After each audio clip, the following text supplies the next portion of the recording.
열왕기하 23장 21절에서 26절까지의 말씀인데요. 한 절씩 교독하겠습니다. 마지막 26절은 합독하시겠습니다. 왕이 무 백성에게 명령하여 이르되 이 언약책에 기록된 대로 너희의 하나님 여호와를 위하여 유월절을 지키라 하매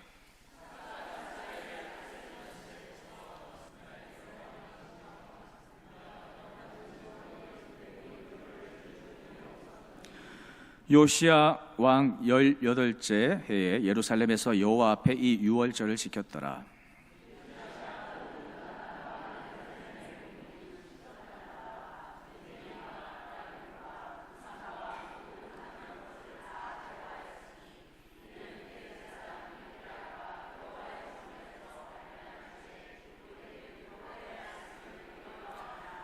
요시야와 같이 마음을 다하며 뜻을 다하며 힘을 다하여 모세의 모든 율법을 따라 여호와께로 돌이킨 왕은 요시야 전에도 없었고 후에도 그와 같은 자가 없었더라. 그러나 여호와께서 유다를 향하여 내리신 그 크게 타오르는 진노를 돌이키지 아니하셨으니 이는 므낫세가 여호와를 경노하게 한 그 모든 경노 때문이라. 아멘. 기도드리겠습니다.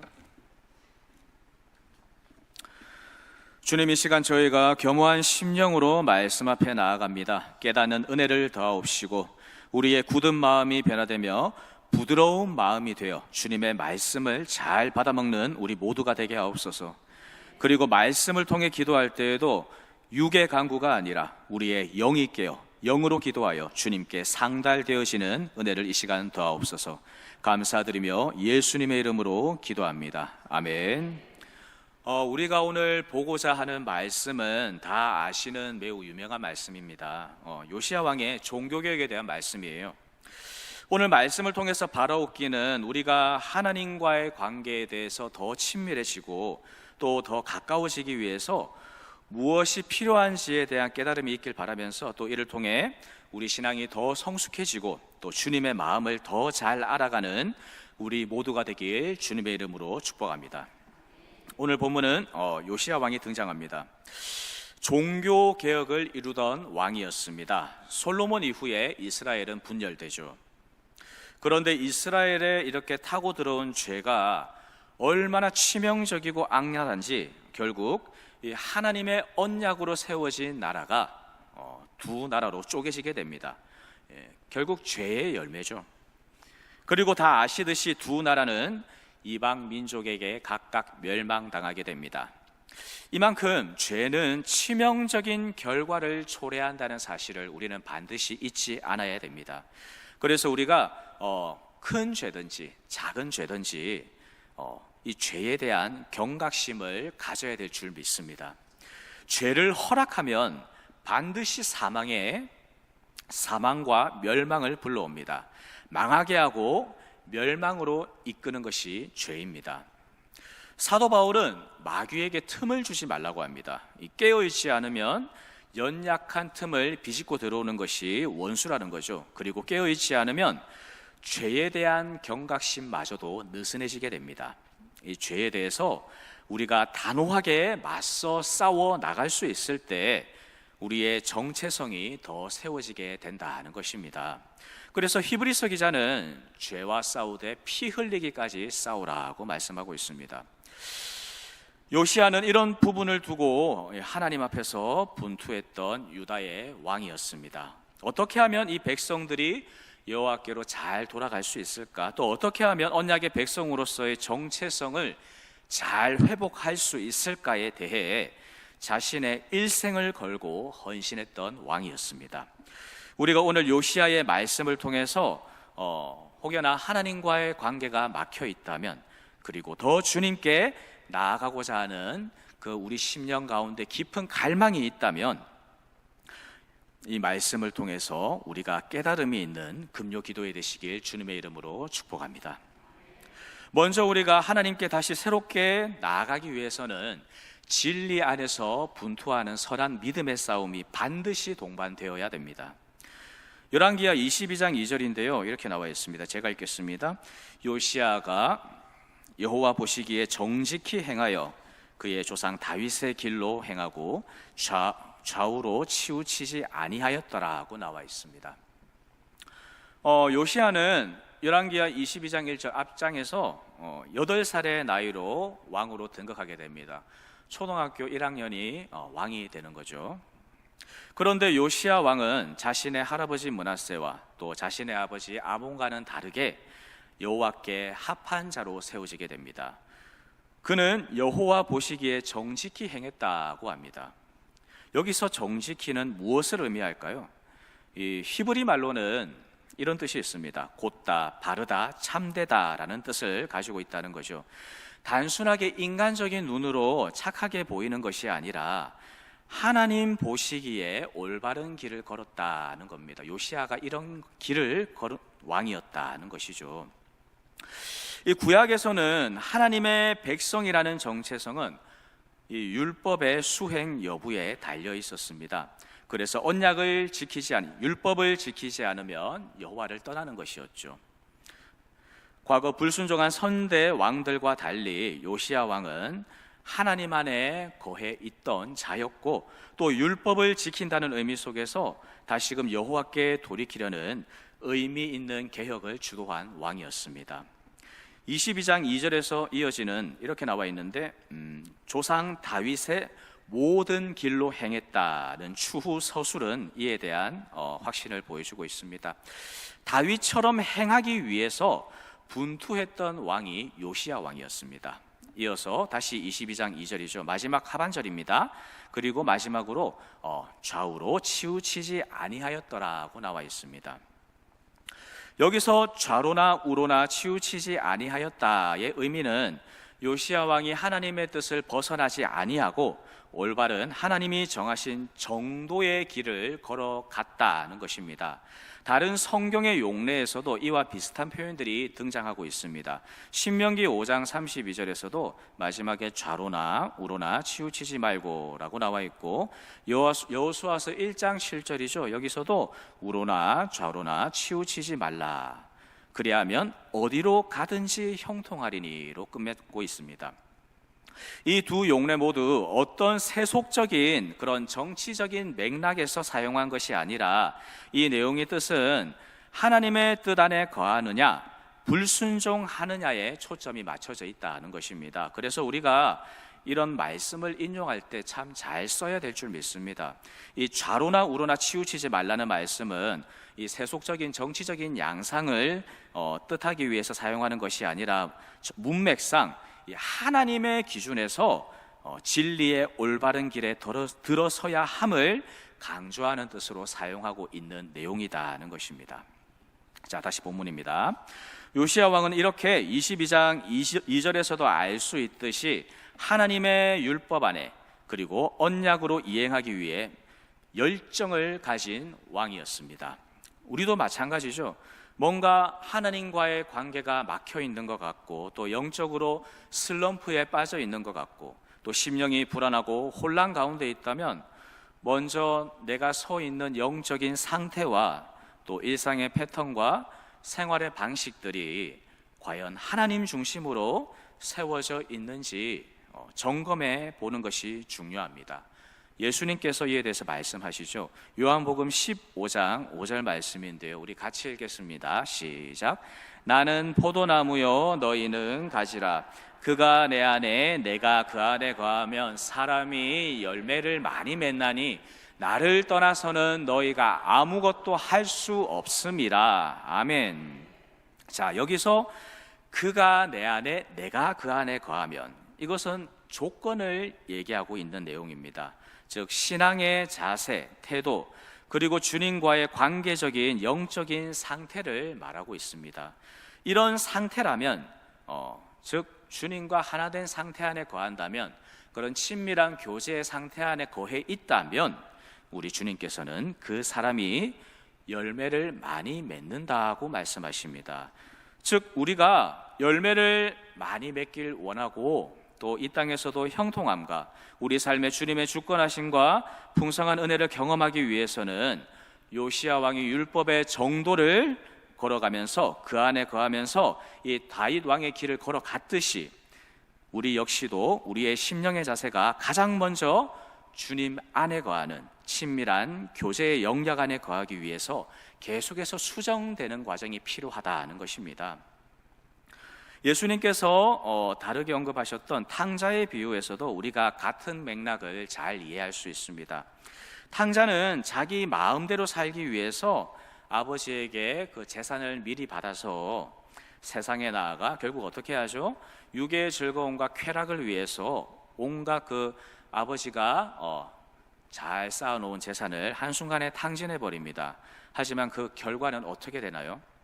이방인의 부정한 돼지 우리에 갇혀서 굶어 죽을 것을 걱정하는 처지로 떨어지게 됩니다. 그런데 뭐가 문제인지 깨닫게 되자 이 탕자는 돌이키게 되죠. 자신의 잘못을 인정하고 다시 아버지의 품으로 나아갑니다. 죄에 대해서 자신의 죄에 대해서 회개하면서 아버지께 용서를 구하고자 하는 마음으로 나아가고 있었다는 것이죠. 이런 가난한 심령으로 아버지께 나아가자 아버지가 책망을 하시나요? 책망하지 않으십니다. 저 멀리 있다가 불쌍한 아들이 걸어오자 열심히 뛰어가가지고 사랑하는 아들을 온 힘을 다해서 사랑으로 안아주는 것이 우리가 믿는 하나님이신 줄 믿습니다. 아버지의 품을 떠나 죄의 권세 아래로 떨어졌던 탕자를 다시 옷을 입히시고 신을 신기시고 또 반지를 끼워주면서 자신의 아들로 다시금 신분을 일으켜 세워주셨다는 겁니다. 그리고 잔치를 열어서 아들이 돌아왔다는 그 사실 하나에 온 집안에 기쁨이 넘치게 됩니다. 즉 우리가 아버지의 품을 떠나 세상에 나가게 되면 죄의 권세 아래서 고통할 수밖에 없다는 겁니다. 하나님의 품을 떠나게 되면 이방인들보다 더 공격을 당하고 힘든 일을 겪게 됩니다. 왜냐하면 원수는 우리가 누구인지 분명히 알고 있기 때문에 그렇습니다. 그래서 하나님의 자녀는 하나님의 품 안에 있을 때 가장 빛나게 되는 줄 믿습니다. 에베소서 5장 8절 말씀인데요, 같이 읽겠습니다. 시작. 너희가 전에는 어둠이더니 이제는 주 안에서 빛이라. 빛의 자녀들처럼 행하라. 아멘. 자, 두 번째로 우리가 다시금 아버지께 나아가기 위해서는 회개에 합당한 열매를 반드시 맺어야 됩니다. 좀 더 구체적으로 말씀드리면 요시야 왕의 종교개혁처럼 우상들을 제거를 해야 됩니다. 요시야 왕은 종교개혁을 단행하죠. 자신의 할아버지 므낫세 그리고 자신의 아버지 아몬 왕의 그 하나님을 떠난 죄악들과 우상 숭배의 흔적들을 단숨에 파괴하는 믿음의 결단을 내립니다.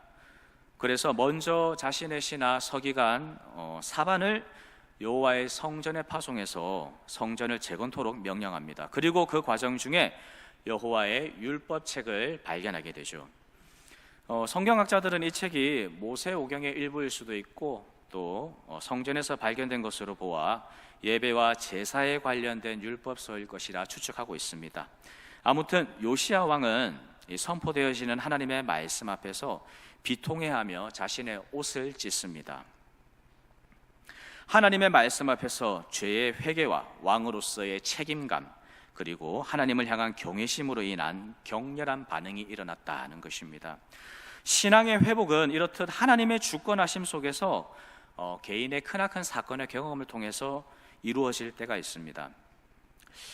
제가 울산에 아버지께서 목회하시는 교회를 도울 때가 있었는데 그때 섬기고 있을 때 어떤 권사님이 한 분 계셨어요. 이분은 혼자 교회 다니시고 또 남편이 교회를 다니지 않기 때문에 자신의 남편을 위해서 오랫동안 기도하시던 분이었습니다.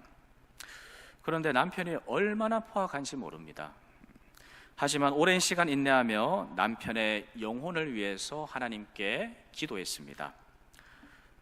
그런데 어느 날 그 기도가 하나님께 상달됩니다. 그 사실을 어떻게 알게 됐냐면 이 남편이 어느 날 잠에서 깨어서 이 권사님에게 하는 말이 실제 있었던 이야기입니다. 꿈에 예수님이 나오셔서 이렇게 말씀하셨대요.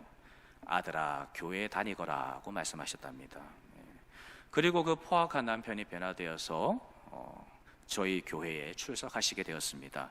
그리고 몇 년간 잘 다니시다가 어느 날 갑자기 하나님께서 부르셔서 하나님의 품에 가게 되었습니다.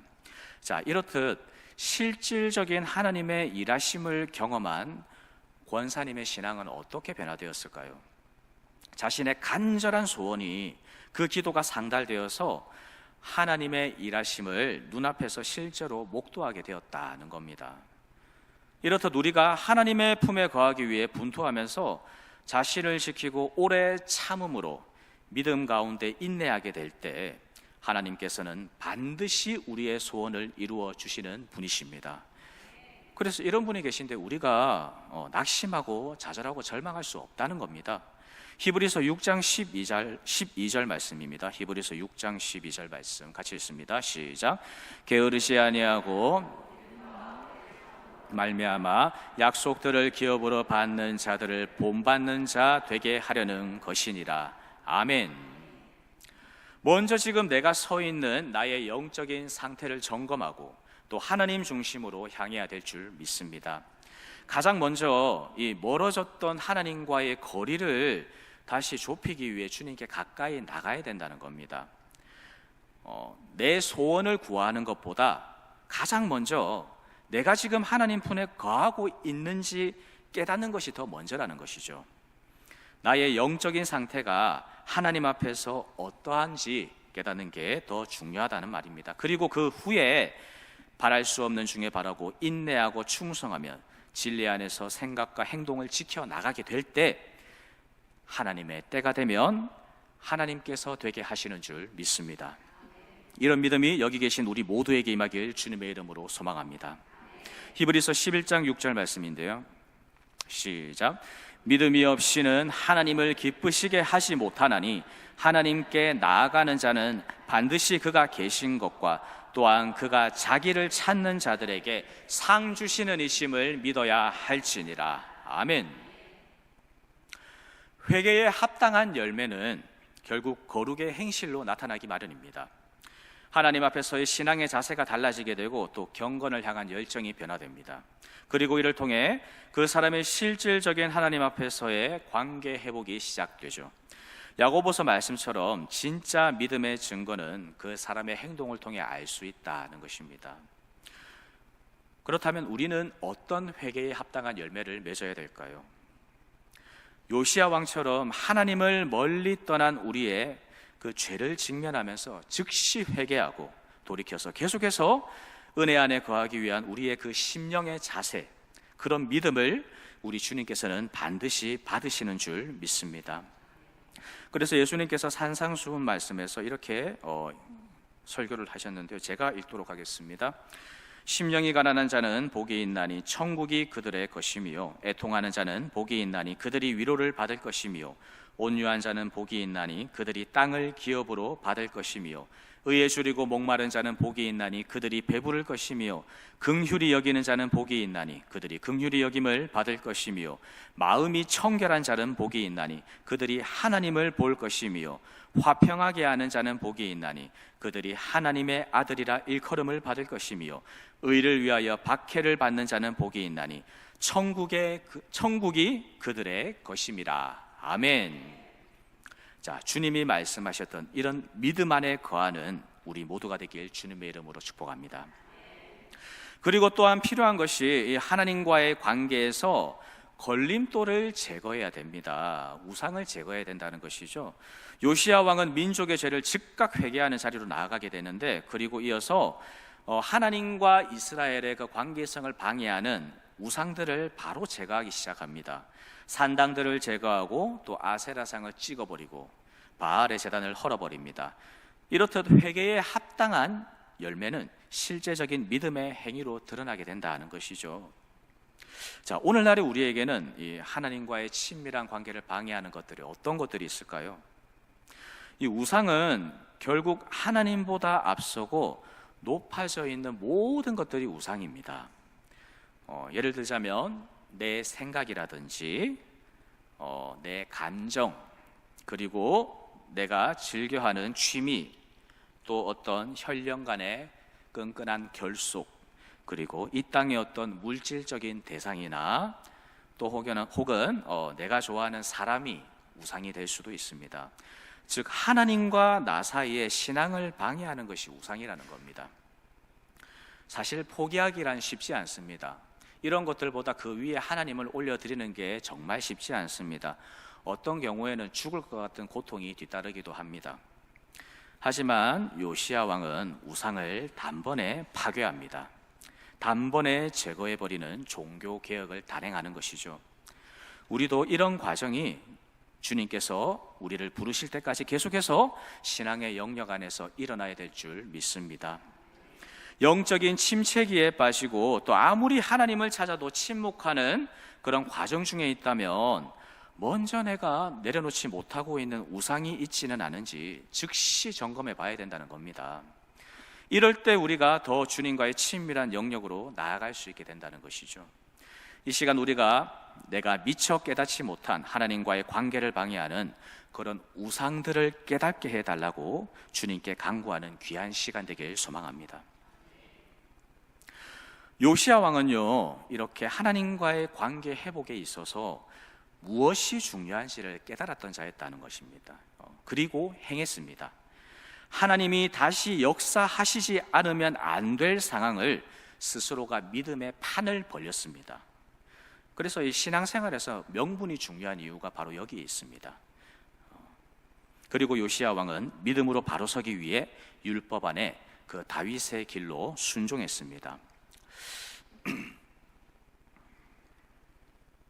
사실 신앙생활하면서 가장 비극 중에 비극은요, 마음이 굳어서 아무런 반응도 하지 못하는 상태가 비극 중에 비극입니다.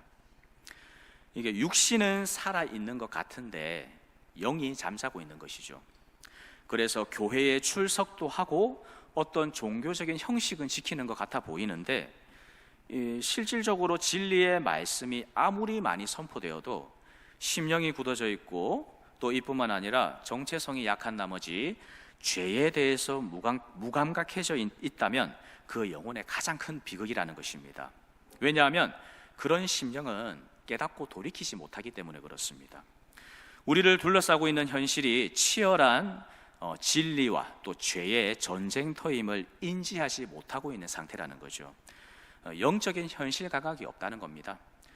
그렇다 보니까 이 경각심도 가지지 못하고 또 하나님의 말씀의 경고를 다른 사람의 이야기처럼 쉽게 넘겨버리는 경우가 있다는 겁니다. 그런데 요시야 왕은 이와 달랐습니다. 열왕기하 22장 19절입니다. 같이 읽겠습니다. 시작. 내가 이곳과 그 주민에게 대하여 빈터가 되고 저주가 되리라 한 말을 내가 듣고 마음이 부드러워져서 여호와 앞 곧 내 앞에서 겸비하여 옷을 찢고 통곡하였으므로 나도 내 말을 들었노라. 여호와가 말하였느니라. 아멘. 다행히 요시야 왕은 마음이 깨달아졌습니다. 굳은 마음이 부드러워졌다는 것이죠. 은혜가 들어올 여지가 생겼다는 겁니다. 그리고 금방 읽었던 말씀처럼 하나님의 심판의 말씀 앞에 온전히 깨달아져서 정신을 번쩍 차려서 주님 앞에 바로 서기 위해 분투했다는 겁니다. 그리고 그런 요시야의 말을 하나님께서 들으십니다. 우리 모두가 항상 영이 깨어서 주님의 은혜를 사모하는 부드러운 심령으로 깨달아지길 주님의 이름으로 소망합니다. 마지막 세 번째로 우리는 예배를 반드시 회복해야 합니다. 결국 삶이 예배가 되어야 된다는 것이죠. 요시야 왕의 종교개혁은 새로운 언약의 이행과 함께 유월절의 회복, 즉 참된 언약 백성의 온전한 예배의 회복으로 이어지게 되었다는 겁니다. 그리고 그 이면에는 성전에서 발견한 율법책의 낭독을 통한 온전한 그 진리의 선포가 배경이 있었다는 것이죠.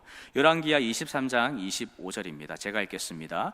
요시야와 같이 마음을 다하며 뜻을 다하며 힘을 다하여 모세의 모든 율법을 따라 여호와께로 돌이킨 왕은 요시야 전에도 없었고 후에도 그와 같은 자가 없었더라고 나와 있습니다. 요시야의 그 신앙이 얼마나 하나님 앞에 간절했던지 마음을 다하고 뜻을 다하며 힘을 다해 율법에 따라 여호와께 돌이켰다고 나와 있습니다. 한마디로 목숨을 걸었다는 것이죠. 요시야 개인에게는 이 종교개혁이 죽느냐 사느냐의 문제였다는 겁니다. 계속된 율법의 이행을 통해서 우상들을 제거하던 요시야 왕은 드디어 그 정점으로 유월절을 회복합니다. 이스라엘인에게 유월절은 이 택하신 선민으로서의 정체성이었습니다. 애굽에서 탈출하게 하신 여호와 하나님을 기념하는 민족의 최대 축제일이 바로 유월절이죠.